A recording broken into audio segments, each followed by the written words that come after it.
नमस्कार। Class 11 business study का अपना चैप्टर है स्मॉल बिजनेस। हमने अपनी पिछली क्लास के अंदर एक लघु व्यवसाय के बारे में समझा था कि एक लघु व्यवसाय क्या होता है, उसकी स्थापना किस प्रकार से करते हैं, क्या उसके लिए क्राइटेरिया डिसाइड कर रखा है सरकार ने, और कौन कौन से ऐसे बिजनेस है जिनको हमने स्मॉल बिजनेस के अंदर इंक्लूड किया है। ये छोटी छोटी चीजें हमने अपने पिछली क्लास के अंदर देखी थी। साथ में हमने अपनी लास्ट क्लास में ये चीजें भी डिस्कस की थी कि हम इस चैप्टर के अंदर कौन कौन से पार्ट्स को कवर करने वाले हैं, कौन कौन से पॉइंट्स को हम समझने वाले हैं। तो हमने देखा था हमारे पास इस चैप्टर से रिलेटेड 4 पॉइंट आते हैं, जिसके अंदर सबसे पहला था आपका लघु व्यवसाय जिसकी स्थापना। दूसरा पॉइंट था हमारे पास में कि भारत में लघु व्यवसाय की क्या भूमिका रहती है। साथ में हमने देखा था कि लघु व्यवसाय के लिए क्या समस्याएं उत्पन्न होती है और एक सरकार द्वारा इनको कौन कौन सी सहायता प्रदान की जाती है। इन चारों पॉइंटों पर हमको इस चैप्टर के अंदर डिस्कस करना है और इसके अंतर्गत हमने एक पॉइंट अपनी लास्ट क्लास में बहुत अच्छे ढंग से क्लियर किया है कि एक स्मॉल बिजनेस क्या होता है, किस तरह से कहते हैं। तो छोटा सा क्विक रिवीजन करके हम इस टॉपिक को स्टार्ट करते हैं कि हमने देखा था हमारी पिछली क्लास के अंदर कि आपका स्मॉल बिजनेस किस तरह से एक स्टिब्लिश होता है, किस तरह से आप उसकी स्थापना करते हो, कौन से ऐसे बिजनेस है जिसको आपने स्मॉल बिजनेस के अंदर इंक्लूड किया है। तो बेसिकली यदि हम देखते हैं तो हमारे पास में दोनों ही अप्रोच के बेस पर हमारे पास अलग अलग स्मॉल बिजनेस होते हैं, जहां आपके पास ट्रेडिशनल कॉन्सेप्ट में भी है, ट्रेडिशनल अप्रोच भी है और मॉडर्न अप्रोच भी है। टोटली 8 ऐसे अलग अलग ग्रुप बना रखे हैं जिसके अंदर हमने स्मॉल बिजनेस को इंक्लूड किया है। साथ में आपका सरकार द्वारा एक व्यवसाय के अंदर उसकी प्लांट और मशीनरी में विनियोजित राशि के आधार पर आपने ये डिसाइड किया था कि कौन सा बिजनेस स्मॉल होगा। तो हमने एक छोटा सा क्राइटेरिया समझा था कि जहां यदि आपका कोई मैन्युफैक्चरर्स बिजनेस है, निर्माणी व्यवसाय है, तो वहां आपने बिजनेस को 3 अलग अलग कैटेगरी में डिवाइड किया था, जहां आपके पास micro, small and medium size के बिजनेस थे। जहां सूक्ष्म, लघु और मध्यम प्रकार आकार के हमारे पास अलग अलग व्यवसाय थे। जहां 25 लाख तक का यदि प्लांट एंड मशीनरी में विनियोग है तो आपके पास सूक्ष्म प्रवृत्ति या सूक्ष्म उपक्रम होगा। 25 लाख से 5 करोड़ तक यदि आपके पास में है तो वो आपके पास लघु होगा, और 5 करोड़ से 10 करोड़ होगा तो मध्यम उपक्रम माने जाते हैं। ठीक इसी प्रकार से सेवा क्षेत्र के अंदर यदि हम देखा जाए तो हमारे पास 3 अलग अलग प्रकार से वहां पर भी थे, लघु, मध्यम और सूक्ष्म। सूक्ष्म की बात करते हैं जहां अप टू 10 लाख 10 लाख तक की पूंजी विनियोजित की है। यदि 10 लाख तक की राशि आपने उसकी प्लांट एंड मशीनरी में विनियोजित किया है तो आपके लिए वो सूक्ष्म होगा।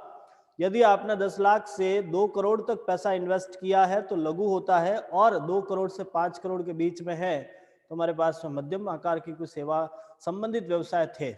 ये था आपका एक सूक्ष्म या लघु व्यवसाय का सामान्य स्थापना। आज का हमारा टॉपिक रहेगा भारत में लघु व्यवसाय का योगदान या भूमिका, क्या रोल रहता है भारत में, एक स्मॉल बिजनेस की क्या रोल प्ले करता है। तो जिसके अंदर हमारा सबसे पहला पॉइंट आता है कि भारत में जितनी भी इंडस्ट्रीज आज वर्क कर रही है, जो औद्योगिक इकाइयां कार्य कर रही है, उसका 95% स्मॉल बिजनेस है। पहला पॉइंट आता है कि भारत में जितनी औद्योगिक इकाइयां कार्यरत है उसका 95% स्मॉल इंडस्ट्रीज के काम कर रही है। 95% आपका लघु व्यवसाय काम कर रहा है। और जितना भारत का जीडीपी होता है, ग्रॉस डोमेस्टिकल प्रोडक्ट जो हम बनाते हैं, जितना जीडीपी होता है उसका 40% भाग जो होगा वो आपका स्मॉल बिजनेस आपके इंडियन इकोनॉमी में अपना पार्ट प्ले करता है। तो पहला रोल हमारे सामने आता है कि भारत की कुल औद्योगिक इकाई का 95% स्मॉल इंडस्ट्रीज है, स्मॉल बिजनेस है। भारत का टोटल जीडीपी जितना भी होगा उसका 40% पार्ट आपका स्मॉल बिजनेस देता है। और भारत जितना एक्सपोर्ट करता है, निर्यात करता है, उसका टोटली 45% भाग स्मॉल बिजनेस से आता है। जितना एक्सपोर्ट होगा भारत से उसका 45% पार्ट आपका स्मॉल बिजनेस करता है। तो ये पहले पॉइंट में हमारे पास में 3 पॉइंट क्लियर हुए। फर्स्ट पॉइंट इज टोटल जितने औद्योगिक इकाई है उसका 95% स्मॉल बिजनेस है। Second part is total GDP का 40% स्मॉल बिजनेस प्ले करता है। एंड लास्ट, टोटल एक्सपोर्ट का जितना एक्सपोर्ट आप कर रहे हो उसका 45% स्मॉल बिजनेस से जाता है। सेकेंड पॉइंट आता है हमारे पास कि देश में रोजगार के साधन उपलब्ध कराने में इसका द्वितीय स्थान है। देखिए, देश आज भारत की जो ह्यूमन रिसोर्सेज है, मानवीय संसाधन है, उनका यूज सबसे ज्यादा कृषि में होता है। आज रोजगार उपलब्ध करवाने में कृषि क्षेत्र नंबर प्रथम स्थान पर है। उसके बाद यदि हम कृषि के बाद की बात देखते हैं तो वहां आपका द्वितीय नंबर पे आता है स्मॉल बिजनेस, लघु व्यवसाय। देश में रोजगार उपलब्ध या रोजगार के साधन उपलब्ध कराने में दूसरा स्थान रखता है। आपके पास जितने भी रोजगार के साधन है उसमें आपका सेकेंड पार्ट या सेकेंड लार्जेस्ट अपॉर्चुनिटी प्रोवाइड करती है या आपकी स्मॉल बिजनेस। नेक्स्ट आता है निर्यात की दृष्टि से बहुत इंपॉर्टेंट है। देखिए, भारत में जो ये स्मॉल बिजनेस है उसके अंदर कुछ ऐसी चीजें इंक्लूड कर रखी है जो उनके आधार पर देश को या देश को विदेशी मार्केट में अपने आप को रिप्रेजेंट करता है। जैसे आपके भारत की चीजें देखिए, हैंडीक्राफ्ट है, खादी है या हैंडलूम से है, इस तरह की जो चीजें बन रही है भारत में, ये चीजें तैयार हो रही है, तो वो आपके विदेशों में एक्सपोर्ट करने में या वहां से निर्यात करने में सबसे ज्यादा इम्पोर्टेंट होता है। इसका लोग इसको ज्यादा पसंद करते हैं। नेक्स्ट आता है सरल तकनीक एवं सरल वस्तुओं का उत्पादन। देखिए, स्थानीय संसाधनों का उपयोग करके वस्तुओं का निर्माण किया जाता है। यहाँ जो लोकल टेक्नोलॉजी होती है, जो स्थानीय संसाधन है, जो आपस में अपने पास में जो है उन्हीं को यूज किया जाता है। हम कह सकते हैं कि लोकल टेक्नोलॉजी को यूज करते हैं और बहुत ही इजीली वस्तुओं का निर्माण करते हैं। जो आसानी से वस्तुएं बन सकती है, ज्यादा कॉम्प्लिकेटेड नहीं होती है और इजीली लोगों तक पहुंच भी सकती है, ऐसी वस्तुओं का निर्माण किया जाता है, ऐसी टेक्नोलॉजी का यूज किया जाता है। कम पूंजी निवेश। देखिए, एक ऐसा बिजनेस है जहां इन्वेस्टमेंट कम होता है, छोटा सा है, एक परिवार के लोग मिलकर काम कर सकते हैं, एक छोटे से एरिया के लोग मिलकर काम कर सकते हैं, ज्यादा टेक्नोलॉजी लगती नहीं है, ज्यादा इंफ्रास्ट्रक्चर लगाना नहीं होता है। इसीलिए हम ये कह सकते हैं कि इसमें बहुत ही कम इन्वेस्टमेंट और बिना किसी फॉर्मेलिटी के आपका बिजनेस रन हो सकता है।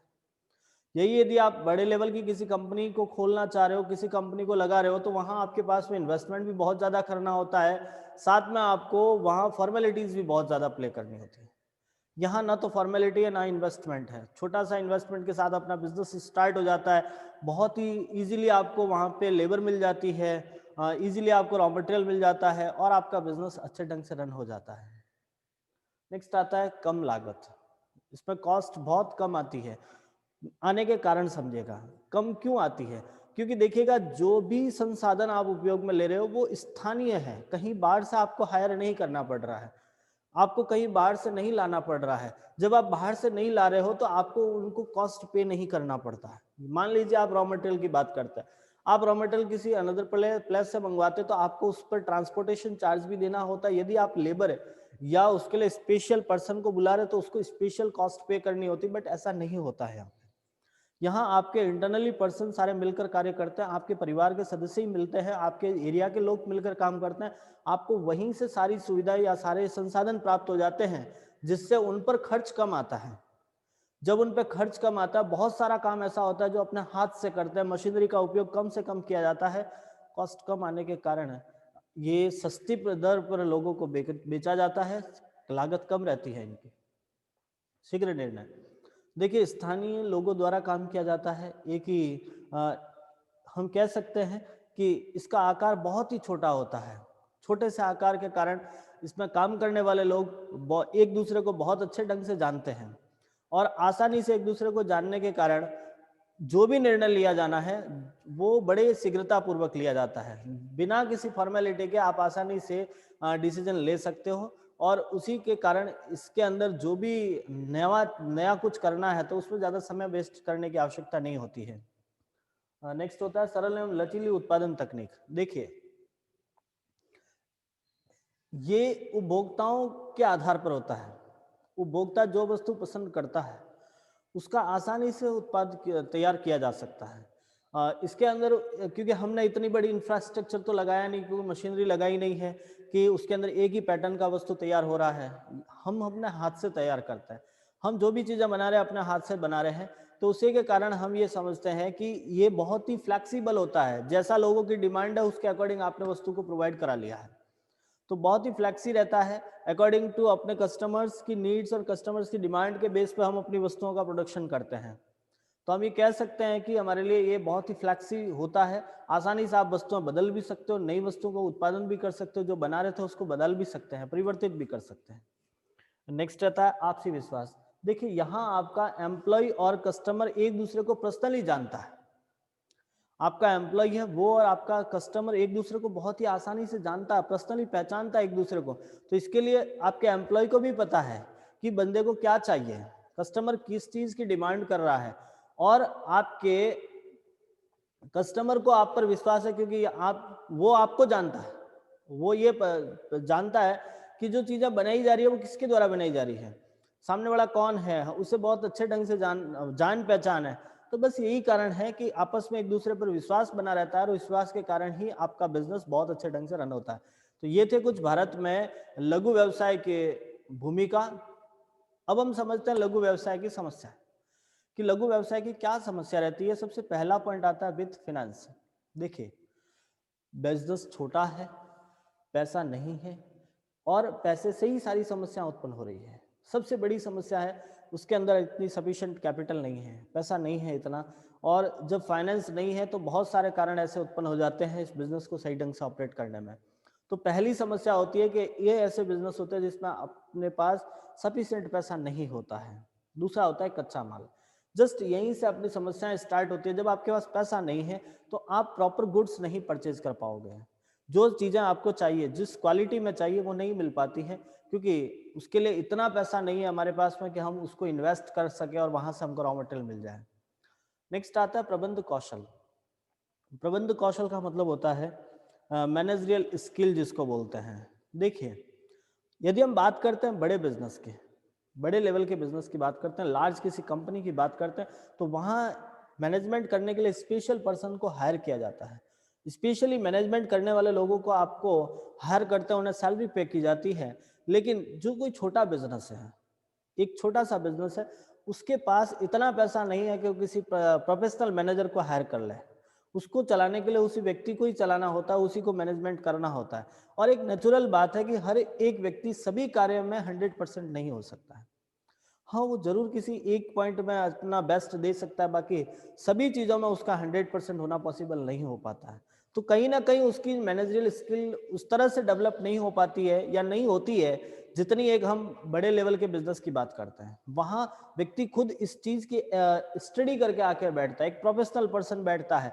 यहाँ एक प्रोफेशनल नहीं है, यहाँ एक दूसरे को देख के सीखा जाता है, जैसा कुछ हो रहा है वैसा करने की कोशिश करते हैं। तो हम ये कह सकते हैं कि स्मॉल बिजनेस में मैनेजरियल स्किल की सबसे बड़ी समस्या रहती है, क्योंकि ये ना तो एक प्रोफेशनल पर्सन को हायर कर सकते हैं और न ही इस चीज को वो खुद से सीख सकते हैं, क्योंकि उनके पास वो सारी अपॉर्चुनिटीज नहीं है, वो सारे फैसिलिटी नहीं है, उन्होंने वो सारी चीजें नहीं देखी है। तो बहुत सारे ऐसे कारण बन पाते हैं।